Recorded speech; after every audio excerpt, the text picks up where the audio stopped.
Comprendre l'insulinémie pour maigrir. Je vais parler de physiologie, de corps humain, de pancréas, d'insuline, de faim, de grignotage, etc. Mon objectif est que vous compreniez la mécanique corporelle pour savoir ce que vous devez faire ou pas faire pour maigrir. Bonjour à toutes et à tous, soyez les bienvenus dans cette vidéo.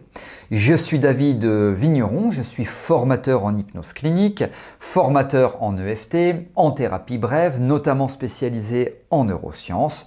Et tout ce que j'aborde avec vous dans les vidéos destinées à vous expliquer comment perdre du poids, eh bien c'est du partage, c'est de l'expérientiel, car j'ai perdu moi-même 28 kilos en 20 mois et ce tout à fait durablement. Je vous précise que vous avez la possibilité de vous abonner à cette chaîne YouTube. Pour cela, cliquez sur le bouton s'abonner et activez la cloche de notification pour être informé lorsque je sors de nouvelles vidéos. Allez, on y va, c'est parti. On démarre et on va commencer avec ce cours. Attention, prenez des notes, un papier, un crayon. Bon, je vais essayer de pas trop être technique parce que mon objectif est que vous compreniez bien. Donc, s'il vous plaît, inscrivez-vous dans cette dynamique de compréhension, comprendre pour apprendre. Alors, le pancréas, c'est quoi? Le pancréas, vous le savez, c'est un organe qui est situé dans la paroi abdominale et qui délivre de l'insuline. Alors, je vais vous expliquer quand, comment, pourquoi, etc. Il délivre de l'insuline via les cellules bêta et du glucagon via les cellules alpha. Peu importe bêta-alpha, c'est pas le plus important. Il délivre de l'insuline et il délivre du glucagon, en clair, en gros, du sucre. Insuline fait baisser le sucre et du glucagon, donc du sucre.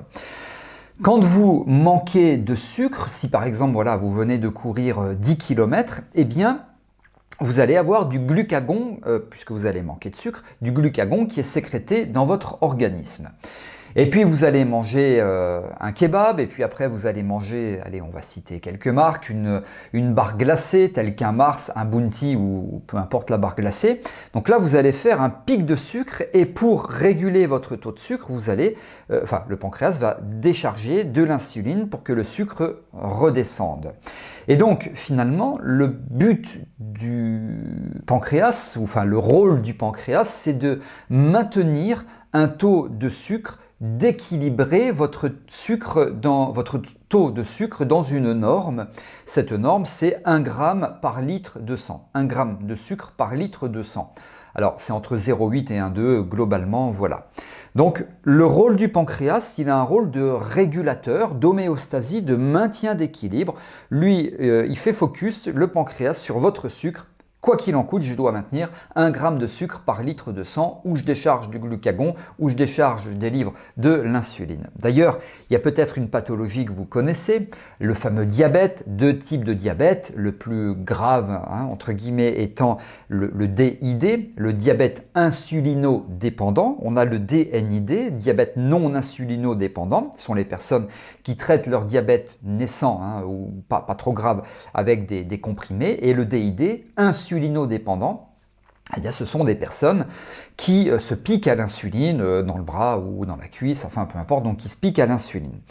Pourquoi? Parce que le pancréas manifeste un défaut de sécrétion d'insuline, donc il ne sécrète plus d'insuline ou presque plus d'insuline. Le but de l'insuline est de faire diminuer le taux de sucre et donc plus d'insuline, eh bien le taux de sucre il fait quoi? Il remonte.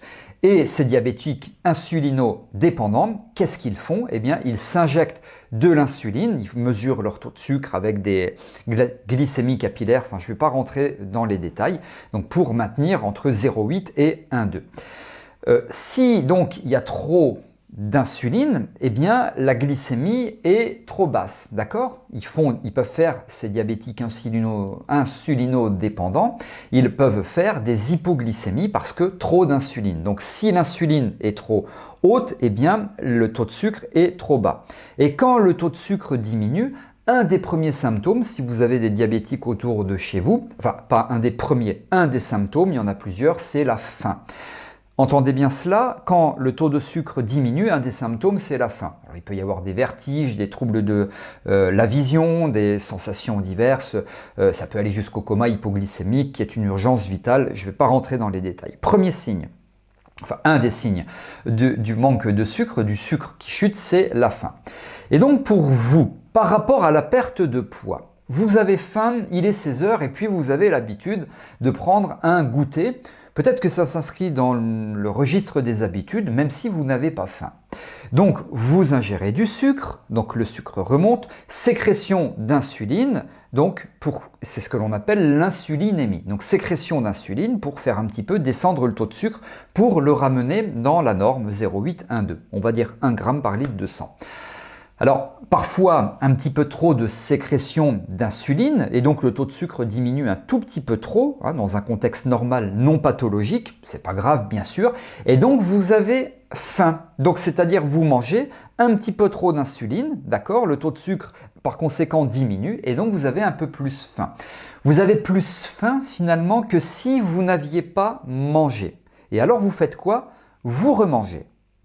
Tandis que si vous n'aviez pas pris de 4 heures de collation, de goûter, vous n'auriez pas mangé 2 fois. Et probablement d'ailleurs que la vraie sensation de faim serait restée plus basse qu'après l'ingestion du fameux goûter, donc lors de la phase d'insulinémie. Alors, c'est un fait, la nuit, vous ne vous relevez pas toutes les 3 heures pour manger, alors que vous finissez de manger à 13 heures, pourquoi est-ce que vous devez manger à 16 heures? C'est quand même bien du rituel, entre autres, d'accord?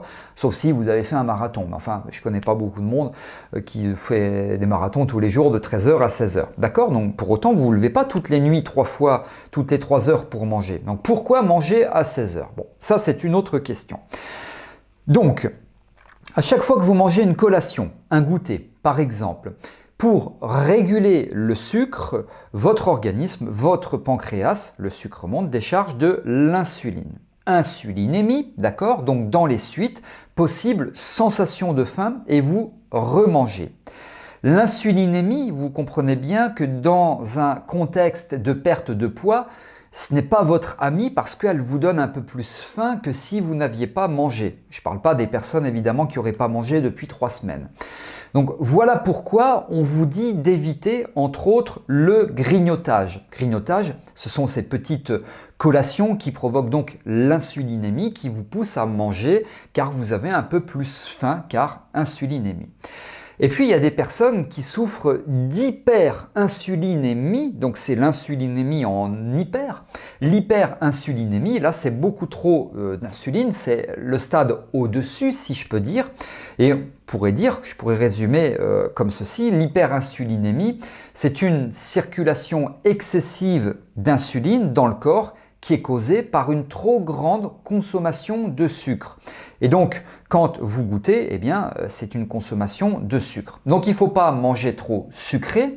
Par exemple, à la place d'un 4 heures, vous pouvez boire 1 ou 2 verres d'eau. Et vous verrez, ça va vous caler parce qu'il y a aussi des sensations de faim qui sont provoquées par de la déshydratation. Alors, ce n'est pas une déshydratation évidemment très grave, vous vous en doutez. Mais là, évidemment, avec de l'eau, que j'ai d'ailleurs ici, vous n'allez pas faire grimper votre taux de sucre. Donc, il n'y aura pas d'insulinémie. Donc, vous économisez 2 ou 3 collations.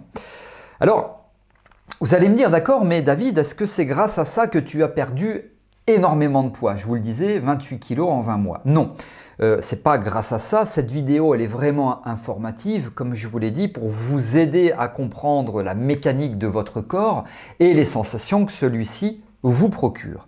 Donc pour perdre durablement mes 28 kilos, pour les avoir perdus, parce que maintenant je suis sur un poids de forme de 66 kilos tout à fait stable, eh bien moi je mange tout ce que je veux et j'ai procédé d'une façon tout à fait différente pour maigrir. Évidemment j'ai potassé, je me suis intéressé à plein de trucs, je vous passe les détails. Alors pour en savoir plus, je vous propose une masterclass gratuite intitulée Comment maigrir durablement. Le lien de cette masterclass figure sous cette vidéo. Au programme, quelles sont les 4 erreurs à éviter si vous voulez maigrir, ce que vous devez mettre en œuvre dès maintenant pour réussir, quelle est la place des émotions pour perdre du poids? Je vous donnerai 2 astuces très simples pour avoir moins faim. Je répondrai à cette question, écoutez bien, quel est le meilleur moment pour commencer à maigrir? Parce que oui, il y a un bon moment pour commencer à maigrir. Et je vous expliquerai comment réussir à maigrir en 4 étapes. Masterclass tout à fait gratuite en ce moment, profitez-en avant qu'elle ne devienne payante. Vous avez tout ce qu'il vous faut pour vous y inscrire sous cette vidéo. Vidéo que vous avez aimée, si c'est le cas, cliquez sur le petit pouce bleu et je vous précise également que si vous avez des questions, vous pouvez me les poser sous cette vidéo dans la partie prévue pour cela. C'est moi qui réponds aux questions sans intermédiaire. Voilà, j'espère avoir été clair dans cette vidéo. Merci de m'avoir suivi, merci d'avoir été attentif et attentive et je vous retrouve avec grand plaisir dans d'autres vidéos prochainement. Alors, à très bientôt.